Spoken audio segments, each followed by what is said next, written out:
into a dragon twist.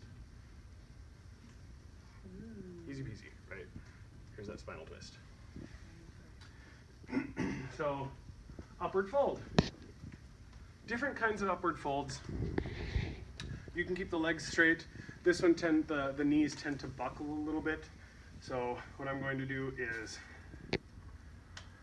put her in a cross-legged. And I'm going to take her wrists. Different wrist holds. If a person is really sweaty, if you're doing this outside in the park or something on a hot day, there's something we call acro grip. I'll give you your arms back. Okay. An acro grip is actually take your peace fingers around the wrist and then take here.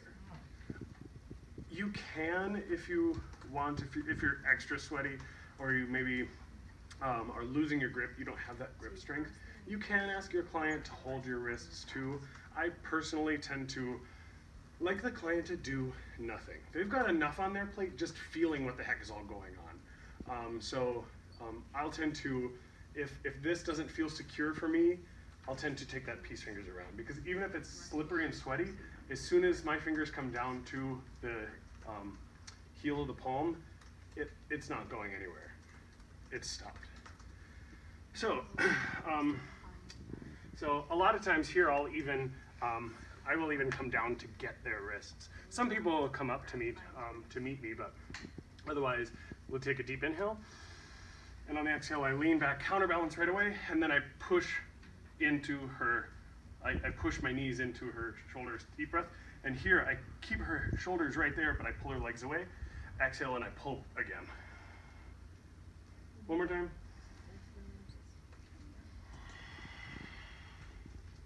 Good.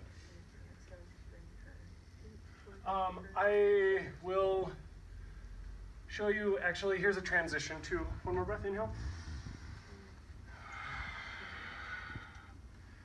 And if I were to just walk backwards, she's now in seated posture. So,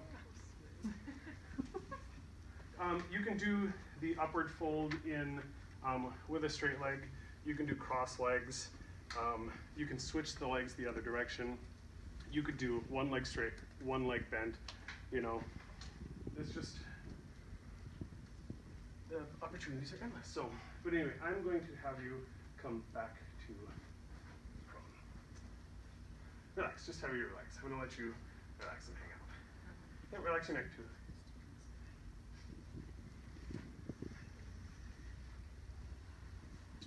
So, side lying. So if I were to, you can put people into side lying, or you can ask them to lay on their side. It depends on how much room you have. If your mat is kind of narrow, you might ask them to turn over. So that way they're not falling off the mat. If you've got enough room, just turn them over, you know.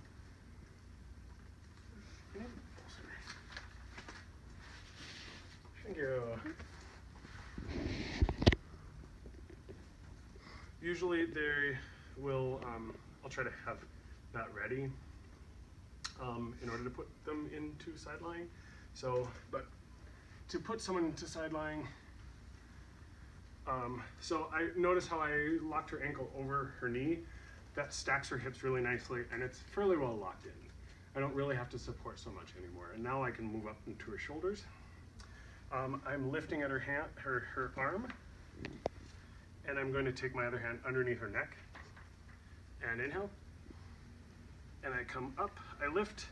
I try to lift with my body. I don't think I did a very good job there. And relax, okay. And then I'm trying to lift this up, lift her and roll her so that way she's got a pillow for her head. The pillow, or that bolster was a little awkward because it is falling off of the edge of the mat.